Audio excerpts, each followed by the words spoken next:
3 years from now, who's number one? Who do you think is in the tier one? And I get that's not exactly the exercise, but who do you think is number one? Because Burrow, Mahomes will probably still be in the conversation. Herbert, or is there someone else that you have your eye on? So Mahomes is leader in clubhouse, but to me, Justin Herbert is really interesting. Like that would be the person, if I had to pick somebody other than him, for him to be in tier one after 2 years of not making the playoffs. They didn't even beat the Raiders last year. You got a 15-17 record. You're talking about winning.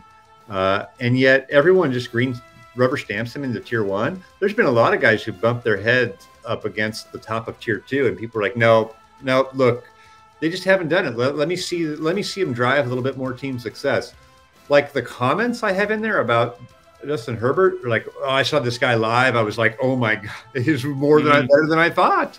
You know, people are pushing him in there without reservation, without having done anything from a team standpoint, right? They haven't done anything. They haven't even made a dent in the playoffs. So that is telling, because people that vote in the survey don't do that. So to do that with him, with 36 of the 50 votes right now, and the other 14 are just like saying, let me just see it another year. We don't need to annoy him. That's a real endorsement of the talent that he has. There's something electric about Justin Herbert, and it was obvious the first time he got jammed into a game at the last second, and then the following weekend in or was it a Monday night, whatever it was, in New Orleans, you realized, oh my goodness, what they took Tua in Miami instead of this guy?